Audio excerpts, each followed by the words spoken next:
Philippine authorities confirm Senator Loren Legarda and her son, Congressman Leandro Leviste, left the Philippines separately on August 2. This was a few days after the Ombudsman Office announced it would file plunder and graft complaints for the preliminary investigation against two over Leviste's alleged solar empire. Namayapang legendary na senador, sinupalpal, si Congressman Leviste. Halika, atin itong pag-usapan mga kaibigan. Sa pansin ko sa Senado, hindi naman pala mahirap na ipunin ang pera ng gobyerno. Ang problema lang sa atin, sa bansa natin ito ay unang, ang nagsasalita, yun din ang magnanakaw. Pangalawa, pag nagsasalita sila, kumari laban sila sa graft corruption, maling-mali pa ang interest nila.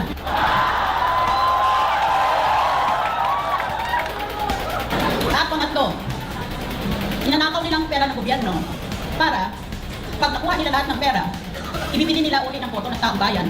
At sa ganung paraan, wala nang katapusan ang pagnakaw ng ating pera. This must stop. Miriam Defensor versus Leviste, ang sampal ng katotohanan sa MOOE. Akala ni Representative Leandro Leviste ay cool ang pag-amin na ang MOOE ng mga mambabatas ay parang Christmas bonus lang. Pero ang isang video ng yumaong Senador Miriam Defensor Santiago ang muling bumuhay para itama ang ganitong irresponsableng pahayag. Sa video na ito, inisa-isa ng Iron Lady of Asia kung saan dapat napupunta ang bawat sentimo ng 2.2 milyong piso na MOOE kada buwan. Sa pagtatapos ng video ito, malalaman nyo kung bakit ang pagtawag dito na bonus ay isang malaking insulto sa taong bayan. Therefore, kailangan nyo itong panoorin hanggang dulo. Ang paghimay ni Miriam sa 2.2 milyon.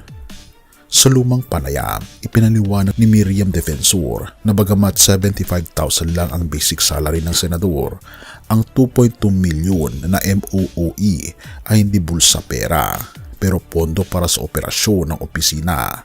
Pakinggan pa natin siya. MOOE, alam mo yan, ilagay na natin sa layman's language, our office expenses. Bawat buwan, ang bawat senador binibigyan ng 2.2 million. Every month. Every month. So you receive 2.2 M also every month. Right. You okay? Your office. My office. Yeah, but your salary is something like 75,000. 75,000. Okay, I know that. Yeah. I get 2.2 million. Every I month. am required by the budget office to spend one half of that on personal services, meaning to say, pang sweldo ko sa staff ko. Hindi nila kinukuha ang sweldo nila sa Senate. Oh, Hindi- yeah, not sa Senate, sa office mo. That's right. Per senator. That's right. Kaya, nasa sa senador yun kung ilang tao ang, Yeah. ang susweldohan Kung niya. maliit ka magsweldo o malaki ka That's right. magsweldo. At saka ikaw mag-determine kung ano ang sweldo ng bawat isa. Okay. Ngayon, 2.2 million na yan, kalahati para sa sweldo. Net to, yung 2.2 net ha? Oh, Net. Okay. 2.2. Alright. Pagkatapos, ang kalahati niyan, dapat gastusin mo sa rental mo sa opisina. Oo. Kung wala kang, kasi may mga opisina kami sa Senado, maliliit na mga kwarto yon, hindi kasya. For example, Okay. in my case, I always Oo. have a staff of maybe 30 to 40. Ngayon, kung meron kang natawag na satellite office, Yeah. in addition, dagdag pa yon sa opisina mo sa Senado, binapayagan kang mag-upa. Some of us rent, but some of us don't. So you rent? I rent. Okay. Kalahati nito ay pambayad sa personal services o sa mga staff na hindi sakop ng budget ng Senado. Inisa-isa rin niya ang pambayad sa renta ng satellite offices, tubig, kuryente at equipment. Therefore, ang bawat piso ay dapat may resibo at hindi pwedeng ituring na personal na biyaya gaya ng ipinahihiwatig ni Leviste. Sa MOE na yan, bayaran mo ang renta mo, Oo. ang tubig, kuryente, office equipment mo. Okay. Yeah, supplies. but to get to the point, there was a senator, I won't mention his name, but in the past, was caught having ghost employees. Oh, yun na nga. Kasi personal salaries eh. Maraming avenues for corruption yung 2.2 million na yan. Okay. As you said, Karen, all you have to do is put names there and then pretend that you have paid their salaries but it all goes to you. Or you can put also additional expenses from MOOE but it all goes to you. No, you can just use any manner Yeah. of words there. Ngayon, ang ating punto dito ay ganito. Bawat buwan, meron kang MOOE. Yeah. Oh, every year yan. Bakit ngayon, nag-uso sa Senado ng additional MOOE kuno? Binibigay sa Pasko. Oo. Sarado ng opisina eh. Tapos ng taon. Pag Enero, meron ka ng 2.2 million for for the your- MOOE That's ulit. right. So why give That's right. 1.6 plus 250,000 at the end of That's the the year? point. I see. That's Very why good. making such a big racket about. Kaya daw tinawag na Christmas gift kasi it was given on Christmas. Ayan.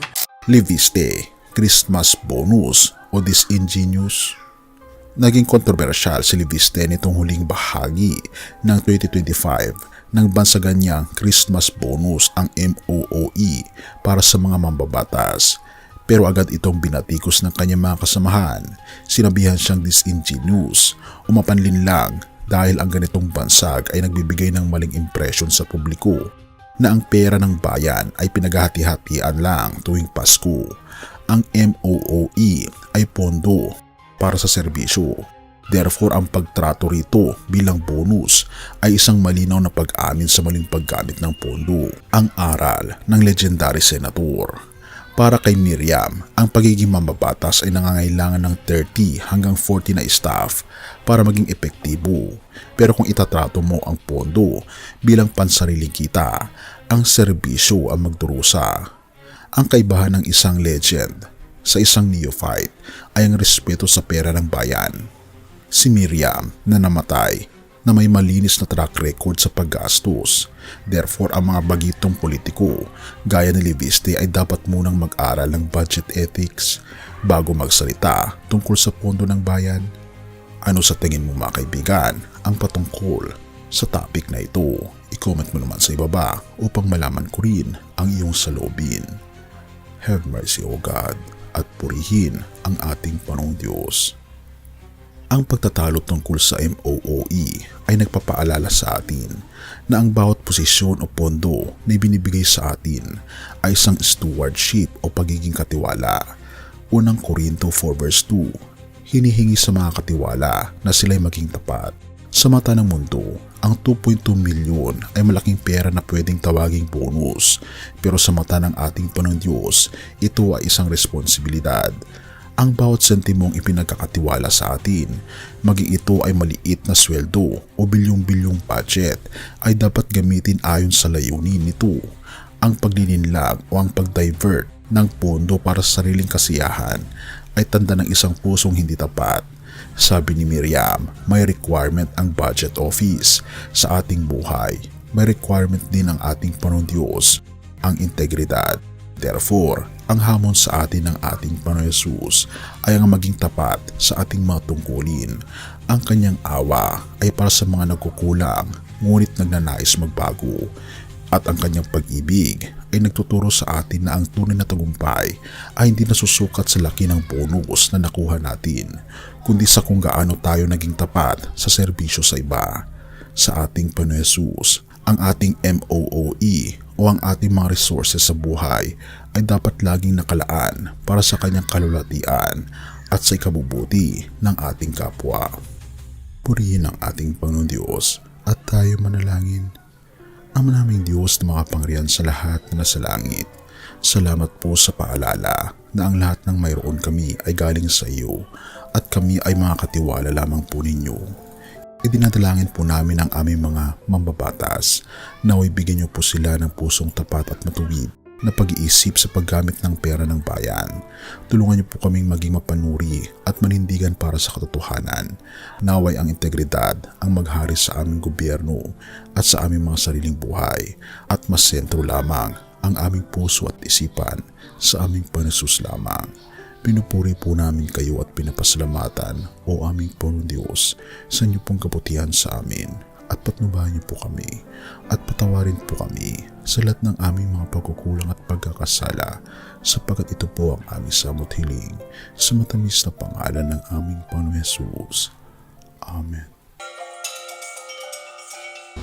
Bago natin ipagpatuloy kaibigan, siya nga pala ang Great Controversy na isa sa mga pinaka-kontrobersyal na libro dahil tumutukoy ito sa mga propesiya sa libro ng Daniel at Revelation na nagaganap na sa panahon natin ngayon bago ang pagdating ng ating Panginoong Diyos ay pinamimigay na namin ng libre sa pamamagitan ng PDF at ito ay nasa limited lamang na panahon kaya i-click mo sa description sa baba upang ma-avail mo kaibigan ang napaka-importanteng libro nito na magbubukas sa iyo sa mas maliwanag mong hinaharap. Purihin ang ating Panginoong Diyos at tayo magpatuloy.